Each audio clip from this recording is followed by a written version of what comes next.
Can we please stand for the Pledge of Allegiance?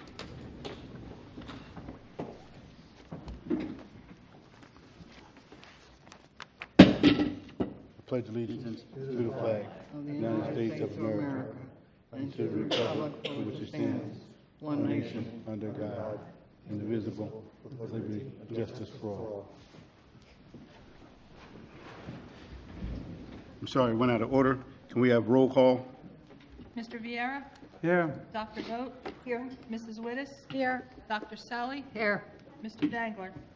Here. And I hereby certify that this meeting has been published in the newspapers in accordance with the Open Public Meetings Act and posted as required by law.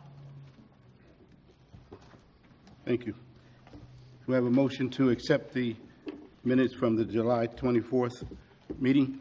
So moved. Second. Any question? Roll call? Mr. Vieira? Yes. Dr. Vogt? Yes. Mrs. Wittes? Yes. Dr. Sally? Yes. Mr. Dangler? Abstain. Motion carried. Consideration of ordinances for public hearing and final consideration. This is the second reading of ordinance 16-19, entitled Ordinance Vacating a Portion of Right-of-Way along 3rd Avenue in the vicinity of Morris Avenue. This ordinance was introduced on July 24th, 2019. I need a motion to open the public hearing. So moved. Second. Any questions? All those in favor? Aye. So moved.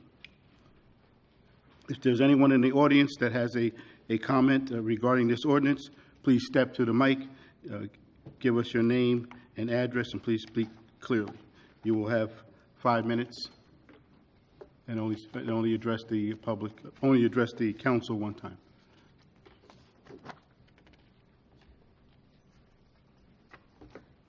Seeing none, I need a motion to close the hearing. moved. Second. All those in favor? Aye.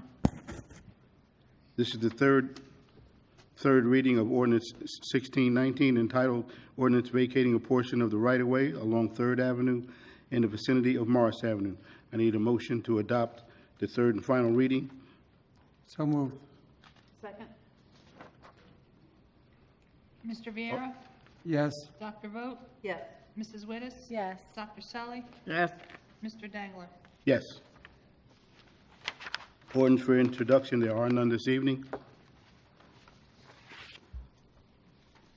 Public portion for resolution and all general comments. I need a motion to open up the public. So moved. Oh, yes. Second. All those in favor? Aye. Aye. Opposed?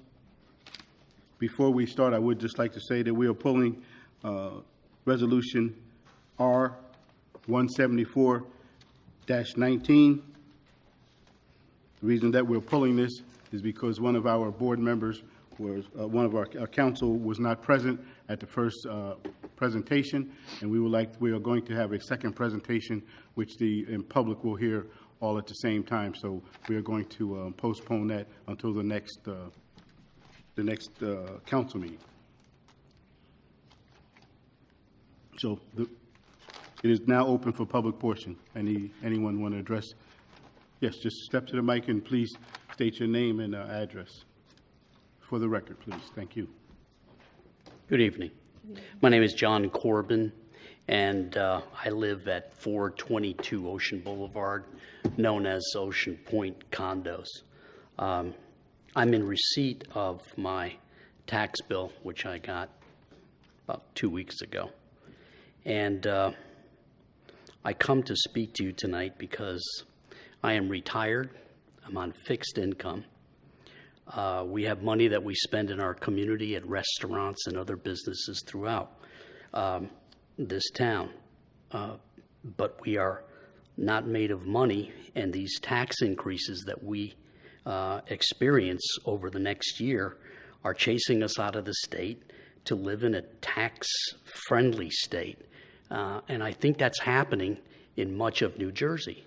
I really believe that the taxes, which were under $4,000 when I bought here in 2001, are now double.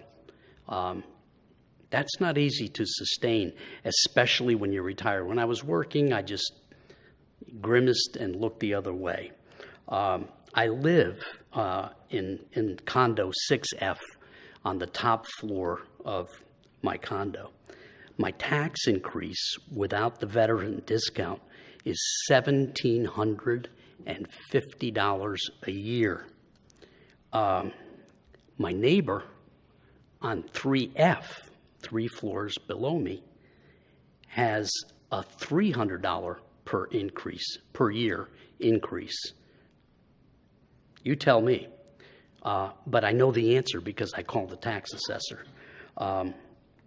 These increases are killing us. When we bought here, as I told you before, taxes were under $4,000.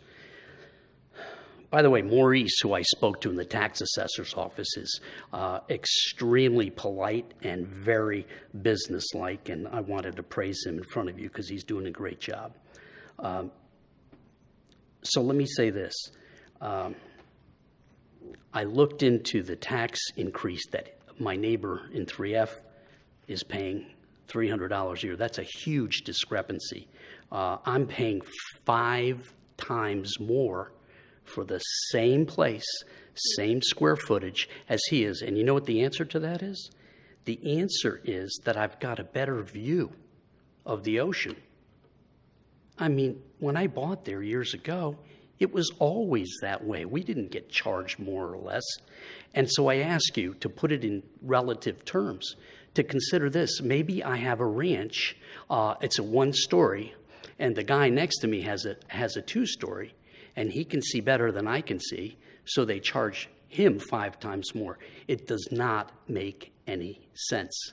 And here's how I compute this entire thing. It's another way to collect taxes, manufactured way, so that you can get more revenue. And I understand it. I was in business for many years. I understand you got to raise revenue, but on the backs of retired people who want to live here and enjoy this area. By the way, that $250 veteran deduction that I have was the same in 2001 as it is this year. So I say to you, if you're raising my taxes to the sky, why aren't you raising the deduction for veterans? I don't know. That's a question that you'd have to ponder. And I hope you do, because I come here as one of many people, but I must say, I'm not alone in what I think about living here in Long Branch. And to mention, I know you know this, but when you go by the condos there in Pier Village 3, they talk about the 30-year tax abatement. And I'm sitting over in Ocean Point, and I don't have a tax abatement. So there's unfairness everywhere you look. We'll have to make cuts in our spending budget to pay these increases. Again, I'm on fixed income. So I just wanted to say that you're taxing us into oblivion. And I don't think that's good, because I'm a retired person, but I don't have a lot of the children and things that I had when I was working. And I have a few extra bucks to spend on the community. And Lord knows I do. But if you're chasing all the retired people out of the state because the taxes down south, let's say in South Carolina, are $1,750 a year total, it doesn't take anybody to calculate the math to know that, in fact, they might move down there to escape those taxes. I don't want to do that. I want to live here. I've owned, I should say, since 2001, and I live here now since 2011.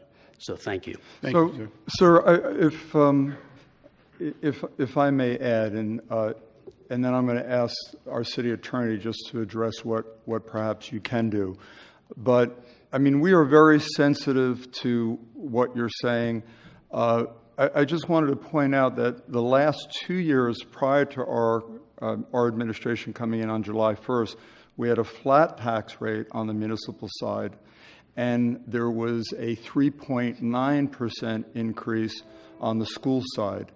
This year, for the first time in several years, there was a decrease of a penny in the municipal tax rate, and we worked very closely with the Board of Education so they went from 3.9 cents to 1 cent. So basically, there was a 3.9% increase in 2000, the year before we came into office, and there literally was a flat between the board and the municipal tax rate. And like I said, that was the first time in several years.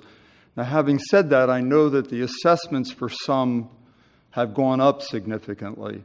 I just wanted to throw that out, and then I'm going to ask Mr. Raynone if you could just address. Yeah, it sounds to me like the increase in your taxes is a result of the change in your assessment.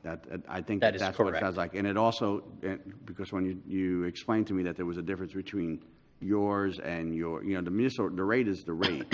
But if your assessment change is different between you and the person who lives a story below you, that's a function of the assessment. So what happens in Monmouth County, and it's unique, there's only two counties, Monmouth County and Somerset County, is Monmouth County has forced all of its municipalities into a county-wide reassessment every year. So what you see is these changes in assessed value every year, and they're driven, and while the city can't do anything about it, my problem with that is that sometimes maybe one or two sales in your area might drive your neighborhood to have their assessment raised, and it might change the way they look at your unit and the unit below you. So it's a function of, our tax assessor has lost a substantial amount of control over their ability to monitor that based upon what they know to be local conditions. But what I do want to tell you is that as opposed to appealing the municipal budget, which you really can't do, what you can do is appeal your taxes. So it sounds to me like if there's a substantial discrepancy between your unit and the unit below you, and there's no difference between the two of you other than one's on a higher floor, you very well may have a tax appeal, and you can go in, you get real relief. They lower your assessment, and you'd get a tax refund. So you have missed the deadline for 2019 because you got to file those appeals pretty early in the year, and you have to file them every year. But my suggestion is you go on the website for the Monmouth County Tax Board. You can file a tax appeal online, and it's a little technical, but there's some instructions on how to do that. But you may want to do that because sometimes what happens, like a property like yours, is the county tax board, it's all done by a computer program. And sometimes there's properties, because there's hundreds of thousands of line items in the program, sometimes, it doesn't catch that there's not much difference between your unit and the one below, but that could be assessed at $100,000 and you could be assessed at $200,000.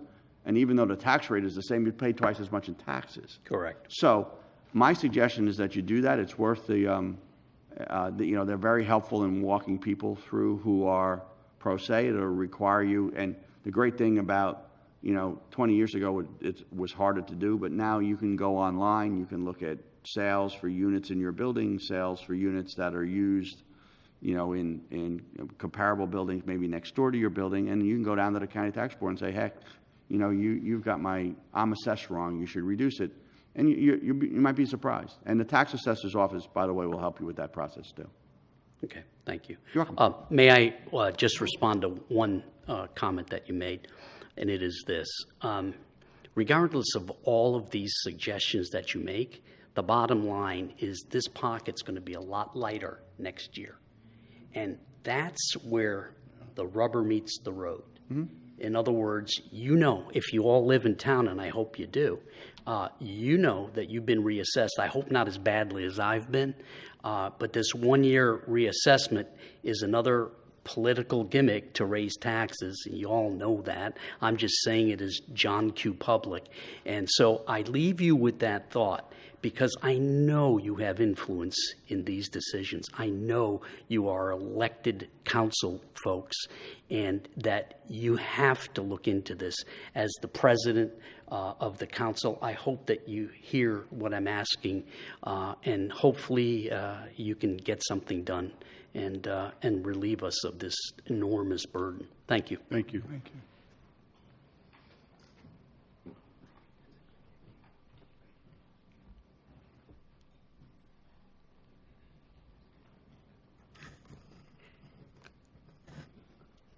Good evening, Mayor Paul and council members. My name is Anita Cravering, and I live on 161 Garrett Drive. First of all, I would like to gratefully thank Mayor Perone for the quick action he took in fixing the road to my apartment complex. It's been all paved, and people have been running smoothly. So I would like to gratefully thank you again. Thank you. And secondly, I formed a disability caucus with the Monmouth County Democrats, and I'm planning our next meeting on Tuesday, September 17th, at the Long Branch Street Public Library. And I would like to extend an open invitation to Mayor Perone and the entire council members. If there's any issue that you would like to talk about people with disabilities, or engaging them in public office, which can start in participating in a council meeting and go up to running for office. I would like to ask Dr. Vogt if she could talk about every kid counts, because Senator Gopal and Assemblywoman Downey and Assemblyman Holt-Dowling have been working very hard to get every kid counts established, and it's going to begin with the new school year. So I thought it would be important first for back to school to talk about every kid counts.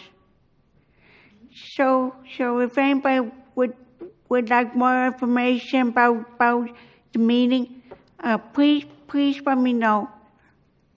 Anita, what Thank time's you the very much. meeting? What time is the meeting? Meeting is going to be from 6 p.m. to 7:45 p.m. Thank you.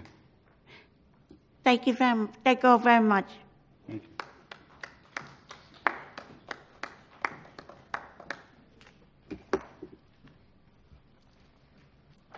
Mayor Pallone, members of the council, thank you for the opportunity to speak. My name is Stephen Askew. I reside at 4 Bay Avenue.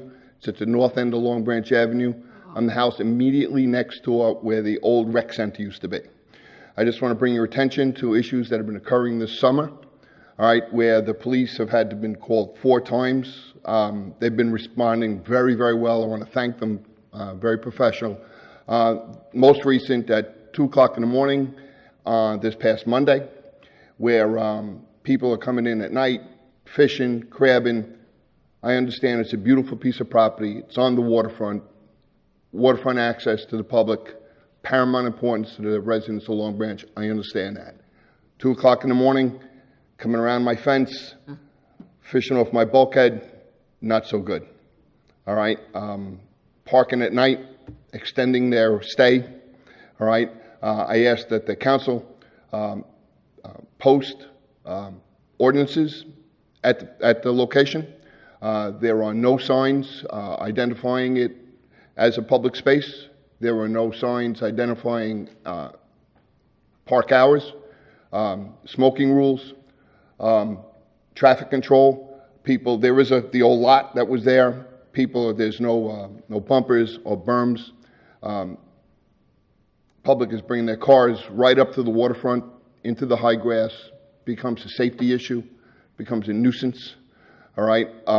So again, I urge that posting, increased surveillance, perhaps. The Parks Department does a marvelous job at the soccer fields. They really, really do. They generally keep the area clean, although quite a few times I've had to clean up on my own after a Sunday evening. And I cleaned the park property right there. There's a dumpster there that the park puts their trash, and that's fine. It gets picked up promptly, generally doesn't overflow. Sometimes if there's a big event, there's some overflow there.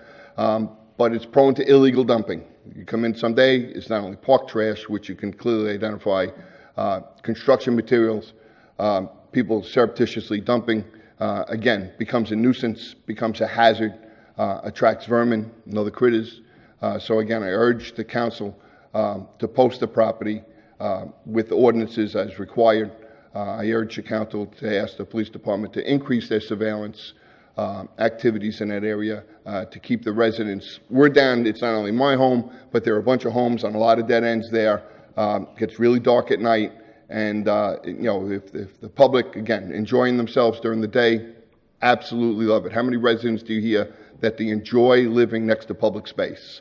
I'm one of them. All right, so really want people to enjoy themselves, have full use of the area, but again, don't become a security hazard, don't become a safety hazard, don't become a nuisance to the permanent residents of the space. Thank you. So we'll immediately notify the various department heads and agencies to see what we can do to help Right. out. I've spoken to Mr. Jennings, the parks director. He urged me to come here, speak to you folks as well. Sure. And again, they do a marvelous job. But really, kudos to them, the police department. I don't call 911. I call the precinct direct. The post is not an emergency.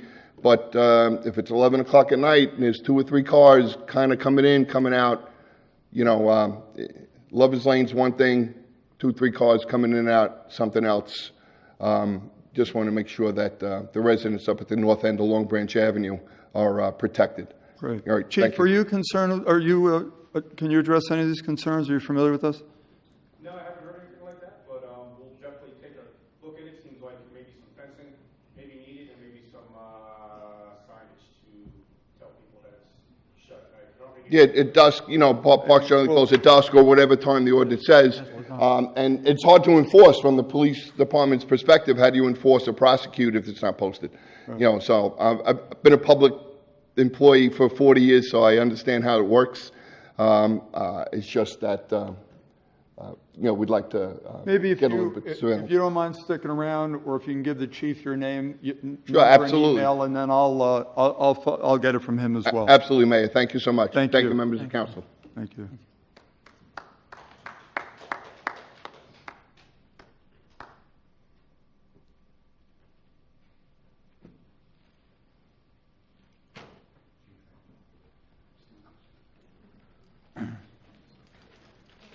Requesting 1-minute notification, Vincent Lepore, 33 Ocean Terrace, Long Branch.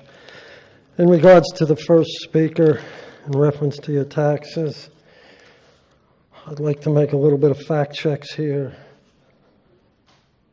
The ADP assessment demonstration program of the county, which was implemented, the City of Long Branch tax assessor was part of that team with the county assessor, Matthew Clark, that came up with that program.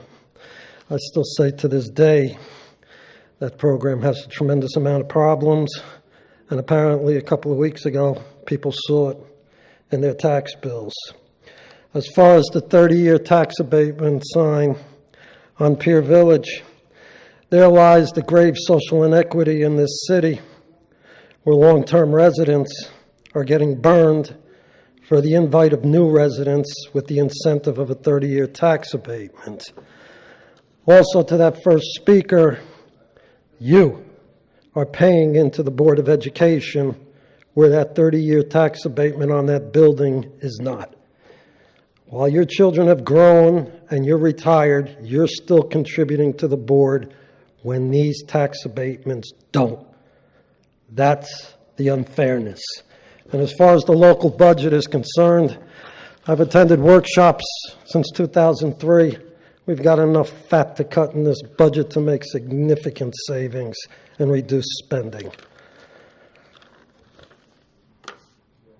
The next topic I have, the last council meeting, we witnessed the manipulation of answers in reference to the Sephardic Torah 213 Lenox Avenue, it became on the record that a dormitory was being discussed. A similar matter occurred in Ocean Township on Logan Road. We now understand the parties that were interested in securing Logan Road for a dormitory are now involved with Lenox Avenue, the Sephardic Torah. What I'm suggesting tonight is an ordinance by Ocean Township, Ordinance 2279, which addresses the matter. The ordinance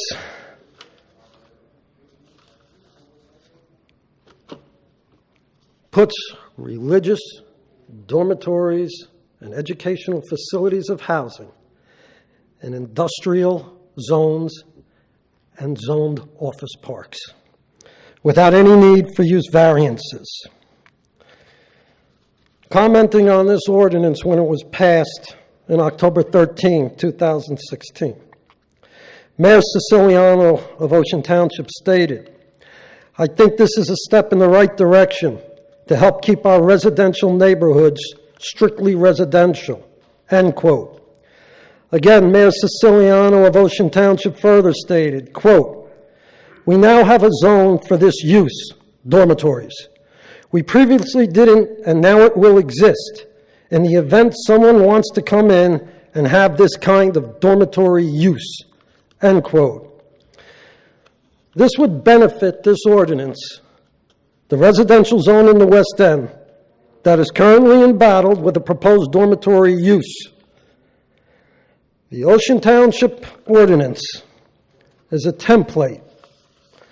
It took 2 months in Ocean Township to get this ordinance in effect.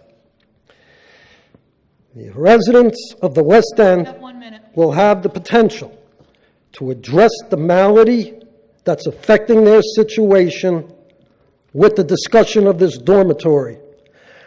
I urge all residents in the West End to contact Mayor Pallone and tell Mayor Pallone they want the Ocean Township ordinance in Long Branch to stop the dormitories in the West End.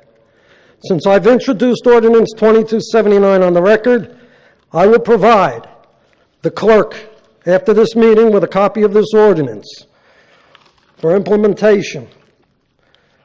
I will also cite on our zoning map of the city of Long Branch, we have enough industrial zones and office park zones to accommodate these dormitories. The need and frustration of the residents of West End is unnecessary. And if this administration wants to continue on the dormitory path, I will state again, the line has been drawn and it will be stopped.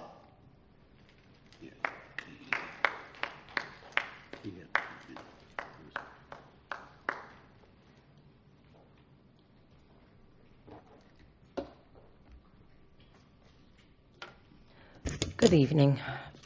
Patty Veracchi, 246 Jerome Avenue, Oakhurst. I'm coming again up to the podium to talk about Tackanassie Lake. I was very glad to see that the Princeton Hydro Company was working there, and seems like they're doing a very nice job with the algae growth that obviously is affecting a lot of New Jersey with the humidity and the weather the way it is. But initially, when I first asked about what was going to be done, and Stan was very nice to discuss in more detail after the meetings, I was thinking that it was supposed to be all 3 sections of the Tackanassie Lake. I understand that that's not the case. Is that so? So what is the case, Patty, is that we found about $40,000 to do the lake. Mm-hmm. Stan, from what I understand, does not have the additional funds in his budget for the second and third portion of it, but we are certainly looking into that because, I mean, it's as important to us as it is to you. George, chime in so, that process is going to take until the end of September, as I'm sure you've seen, as we all have. It's a lengthy process. It's something that's, as you indicated, is happening throughout the Northeast for various reasons and so forth. And while the lakes are very important to us, and we're trying to address it and do the best we can. I just also, I have a few other things I wanted to discuss, but I just wanted to, I'm sure you're aware of that the Tackanassie flows from west to east. So whatever is being done at the tail end right now is going to be wasted money if west of Tackanassie, where the problem exists even worse, I believe, in the middle section there of the Tackanassie. I can't answer that. It was a question that I posed. It was a decision, I guess, by Stan with the organization who felt that was the best thing to do. Right, but it is the tail end. And in other words, I don't want to say you're wrong or right. I don't know. George, do you know that was? This was something that was being brought to our attention. Stan was trying to find some solution.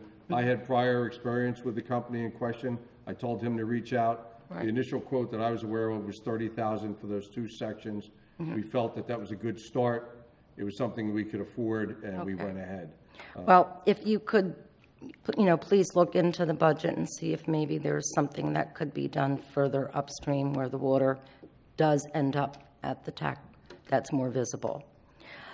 And speaking of the Tackanassie Lake, on a few occasions late at night, my little driving around escapades, I've happened to notice that the boat light, that is the boat that's parked there with the rake on it, the lights are on at nighttime and there is no one around the boat.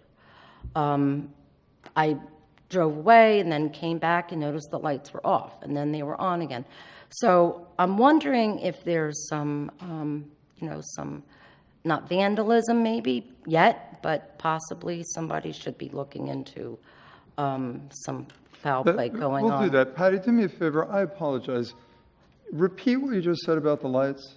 I've seen the boat lights go on and off late at night, as if somebody, the boat lights, the boat. The lights on the boat. Oh, okay. Yeah, and the guy that runs the boat's nowhere there to be seen. So I don't know if he leaves the keys in the boat, but the lights come on and off during the night. Okay. Just so you know. Yeah, okay? we'll find out. All right.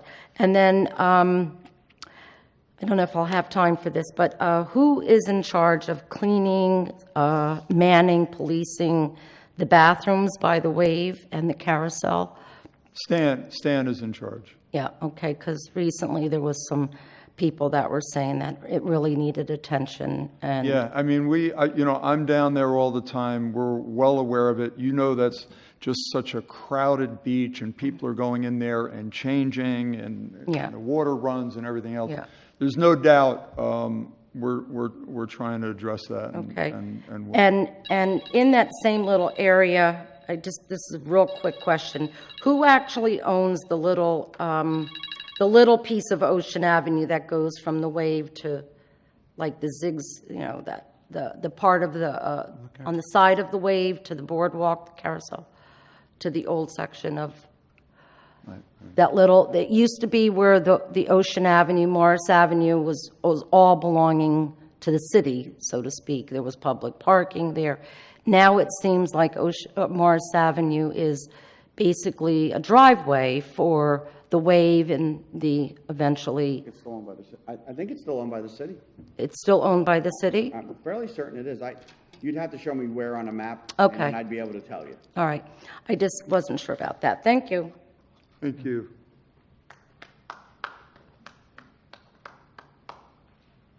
Anyone else?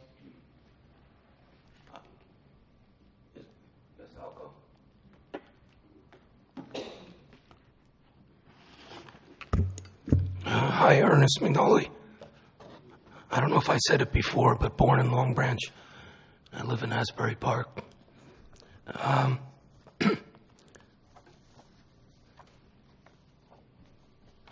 I've taken years of research, obtained public documents, gotten public documents, and I've now made copies.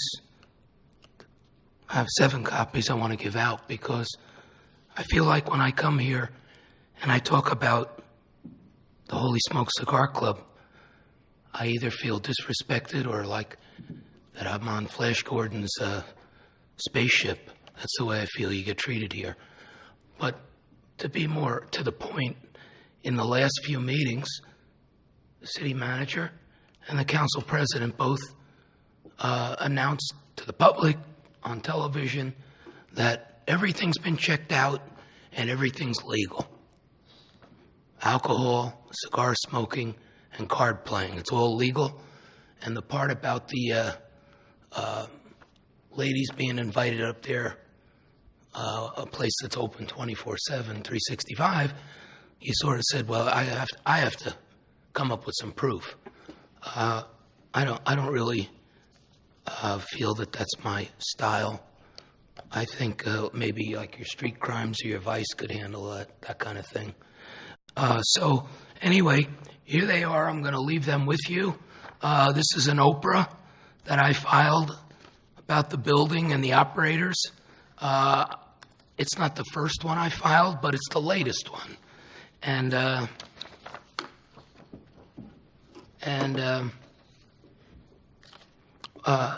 certainly there were, I don't know if there's violations of Oprah answering, but it may be, because there's a lot of things here that were not answered, and they're very, very important things, like the oil contamination outside, the oil tanks inside in the basement. A lot of this is being covered up. But, I don't want to sound like a conspiracy theorist, but I happen to know the people who built the building, and I know a lot about that whole site, and there's tremendous contamination there. Lead, oil, all kinds of things. But, look, the corporation that's running it now, Holy Smokes LLC, is, I understand they're going like national now, and so when you look through this, what did come back is some interesting things. First of all, according to the city manager, everything's legal. Okay? Well, not really, because from your own zoning permit, it says that building on church grounds is to be used for social religious purposes and community outreach. It doesn't say anything about alcohol, cigars, 24/7, gambling, etc. It doesn't say a word about that. And further, it says that no commercial entities, right there, no commercial businesses. Well, if you go through the packet, here's Holy Smoke's Certificate of Commercial Occupancy. Let me ask you, Mayor, I'm not a lawyer. You're sitting next to a very competent lawyer. This thing stinks, and I don't mean it just cigar smoke. The way this is done, when you look at the signatures, Kevin Hayes, right? The way all this stuff is done is a farce. And I think, here, New Jersey Uniform Fire Code Certificate of Inspection. Who do you think inspected it? Kevin Hayes. After 8 years of me requesting it being inspected, finally, when I reported it to the Attorney General, they must have said something to the then powers that be, and they did these 1-year fix-up of all the paperwork. So, this is really something that, I don't know, can you assign someone to work with me to look into what I'm going to say is borderline, it's fraudulent. It's fraudulent. And you could say what you want about it. It says right here, another thing, very important, it says that the use of that property shall be the same as all other churches and synagogues in Long Branch. Not my language, the language of the zoning officer. Well, Holy Smokes operates to its own drummer. Everybody knows that. And everybody's really afraid to look at it, like the member on the end, Mr. Martin, who often sleeps there. And, he's a big holy smoker. And anyway, who should I leave these with? The clerk. The who? The clerk. Okay, and will you be getting a copy? She distributes them, yes. It'll go from her to you? Yeah. Thank you. Isn't that nice? Thank you. I give myself a hand, but my hands are full.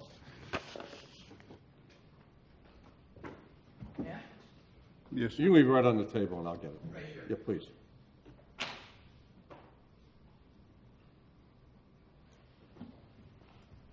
Anyone else?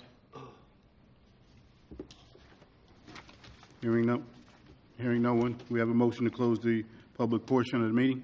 So moved. Second. All those in favor? Aye. So moved. We can take the list of resolutions as a consent agenda. Can we have a motion? So moved. Second. Any questions? All those in favor? Do a roll Opposed? call. Mr. Oh, I'm Viera? sorry. Yes. Dr. Vogt? Yes. Mrs. Wittes? Yes. Dr. Selly? Yes. Mr. Dagler? Yes. Miscellaneous, for the good of the order. Councilman Vieira. Good evening. Thank you for coming. Today I don't have much to say, so I applaud you for being here, and thanks again. Good evening. Councilwoman Vogt. So, Anita, my comments are directed to you because you and I are certainly on the same wavelength. I wanted to make comments about every kid counts tonight because Long Branch did extraordinarily well. We actually had a 43% increase in our funding. And just like you said, it was from the hard work of our representatives and also everybody in the audience, everybody in Long Branch who signed the petition for trying to get increased funding for extraordinary special education projects. And also kudos go to our Disabilities Committee who really led the charge on that. So it certainly is it's a wonderful lesson learned for the importance of civic engagement and standing up and having your voice be heard. So my congratulations to you. And that's my comment for tonight. Thank you. Councilwoman Wittes. I'd just like to thank everyone for coming in this evening, and I hope you're enjoying your summer, and look forward to seeing you in 2 weeks. Thank you. That's it. Councilwoman Selly. I have a couple things I'd like to say. First of all, we had a very successful National Night Out. It was a big crowd. As you noticed, we borrowed the land across the street, and it turned out to be a beautiful night. So for all those that were involved, thank you very much for your help. The gentleman who spoke about the veterans deduction, he would have to go to our senator and our two assembly people to get that changed.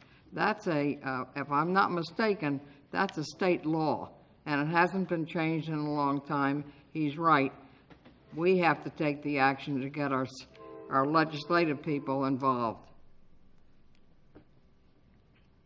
And then I would like to congratulate all the chaplains that were appointed to be chaplains for the city. Congratulations to all of them. Thank you. Mayor Pallone. Yes, hi. I wanted to just make a couple of announcements. The first, I'm going to start with this. So we have a couple of open employment positions here in Long Branch. So please go to www.longbranch.org under employment to view them and to apply. And also we have some open board positions that are also on the website if anybody's interested in volunteering for any of those. Our next fun day is this Sunday, August 18th at Van Court Park. That's from 5 to 8 p.m. So please join us for some free family fun, including a slip and slide, rock wall, DJ, and more. This is the fourth and last one that we've had this summer. I want to remind everybody that this Saturday, August 17th, is the West End Cruise Night and Classic Car Show, which has been an annual event for many years. That's from 6 p.m. to 10 p.m. at Brighton Avenue.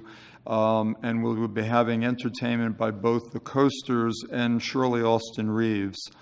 The Jersey Shore Jazz and Blues Festival is Saturday, August 24th, from 1 to 9 p.m. That's the following Saturday, so that's 2 weeks.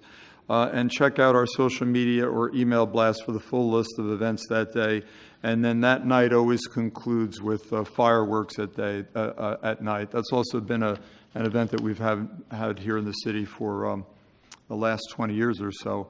This Monday evening, the FMBA, City of Long Branch, and the Long Branch Free Public Library presents the end of summer block party at the Union Avenue Firehouse at Union Avenue on Long Branch. As I said, it's this Monday, August 19th at 7 p.m. Please join us for music, hot dogs, burgers, all for free. And then there will be a movie shown in the park there at the band shell to end the night. And the movie will be Avengers Endgame, which was a big hit this summer. So if you'd like to see that, that's Monday night. And the final thing I wanted to mention is as you may know, the Shop Long Branch Property Tax Reward Program officially started on 10 a.m. on Tuesday, July 30th at City Hall with a kickoff celebration. Councilwoman Vogt just brought this to my attention to mention it here. So the program is designed to encourage local residents and those visiting Long Branch to support local businesses within the municipality. The goal of this program is to have local businesses experience an increase in transactions and revenue while providing those who shop locally with a discount on their annual property taxes. For the list of businesses and for information on how to get a card, go to www.longbranch.org. I have several of them here, so if anyone would like a card, please take it with it. It has all the instructions on the back. In addition, if you wanted to tell your friends, the cards are available any day at the public library, both in Elbron and the main branch, City Hall Information Desk, Long Branch Community Development Office on 228 Broadway, the Senior Citizen Center, Recreation Department, Chamber of Commerce, BH Help Center, finer details, and some of the establishments on the list have the cards as well. And like I said, just to activate it, it's on the back of the card, and I have a bunch of them here, so if anybody would like any, just let me know and I can just hand them out. So thank you again. Thank you, as always, for your comments, and thank you for being here this evening. Have a great week. Thank you. I would just like to, echo what Dr. Sully said in regards to National Night Out. I was not here for the event, but I was told by a lot of people that opening up basically across the street, it gave the city a lot more room, gave all the vendors and the children a lot more room to just enjoy what National Night Out is supposed to be about. So I'd like to thank the city employees who made the contact to the owner of the property to let us borrow that big piece of property just for the evening.